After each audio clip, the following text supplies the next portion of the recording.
So the question that we're asking this evening is, after the takeover by Elon Musk, will this now be a free speech versus run for hate?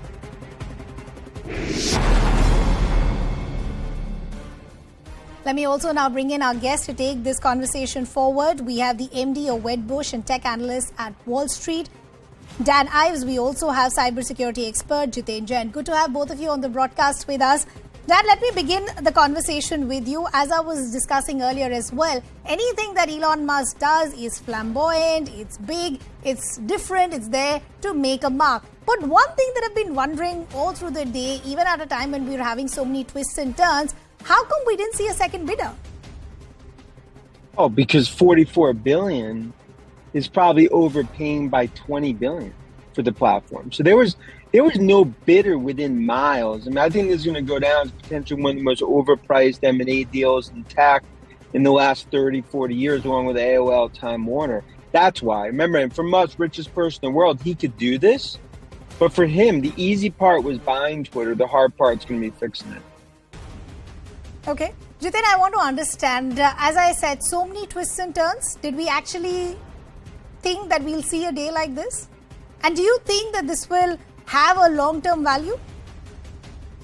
Well, first up, from a value perspective... Oh, I was asking Jiten, but... Jiten?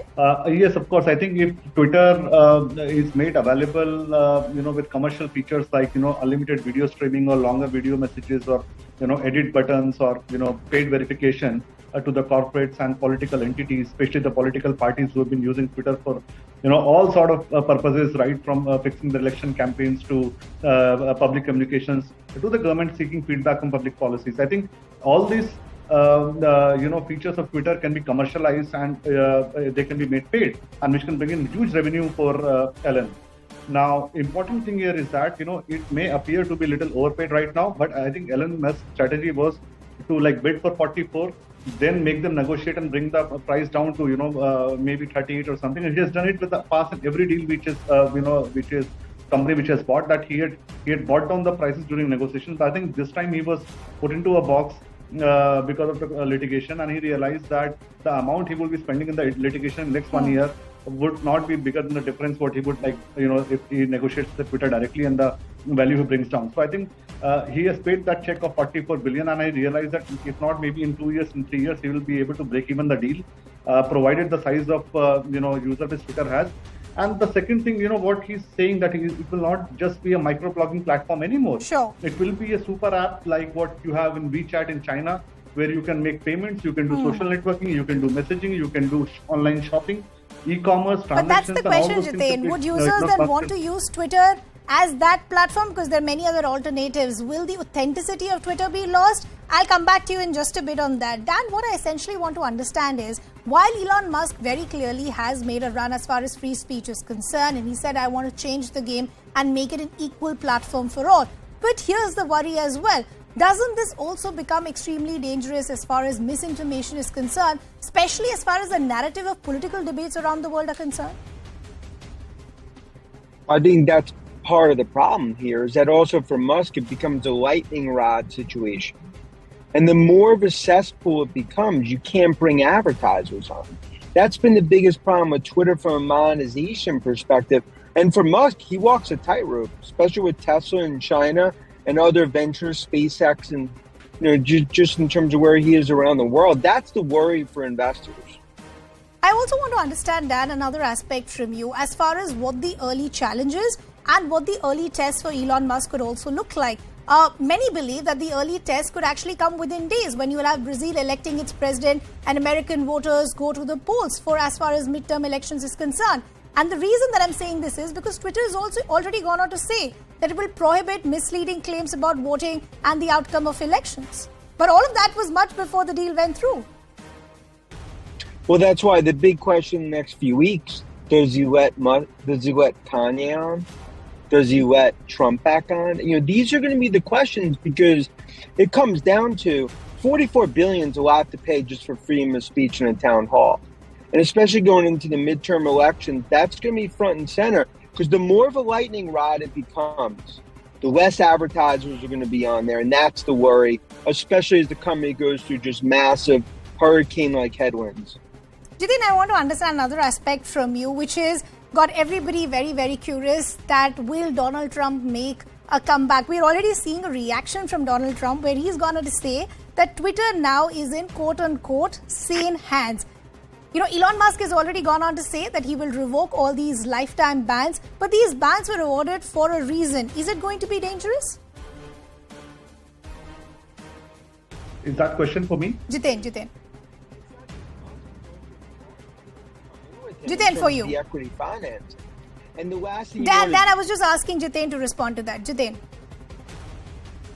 Yeah, I think he's going to reverse the ban because the reason of firing Parag Agarwal and Vijaya Gade within minutes of taking over the Twitter is that he has lost absolute faith in their policies and the way they have been operating Twitter. Musk is an absolute believer of free speech. You take the example of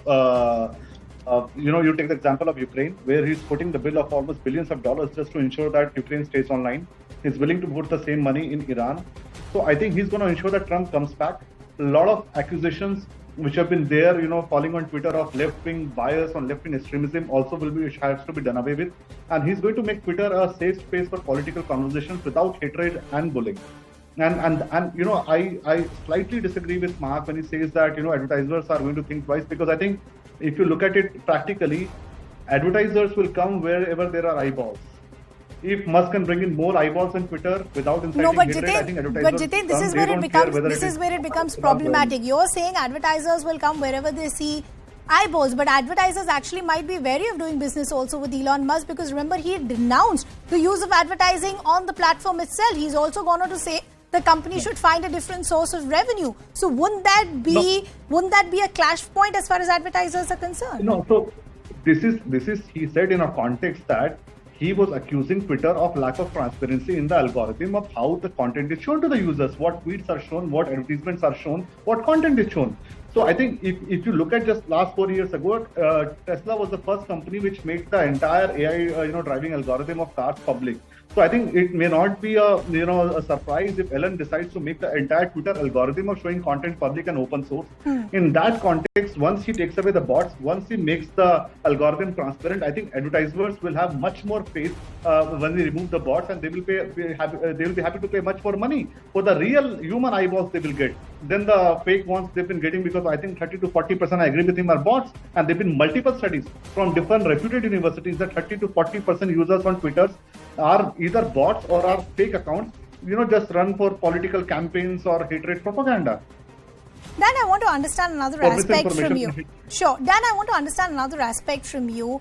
What does this mean for shareholders at large? Because Twitter is not the only acquisition that we've seen by Elon Musk, Tesla, and others as well. This back and forth, the kind of language that we see him use on the social media platform, what does it mean for optics of Elon Musk and for shareholders at large? Well, that's been a big issue in terms of the whole situation's been a black eye for Musk in terms of just the way he's handled Twitter. That's been overhang on Tesla. And I think Musk, part of that cachet, now is really a focus in terms of making sure he ultimately gives the reins to social media experts to turn around Twitter, doesn't try to do it just himself, as he's balancing SpaceX as well as Tesla.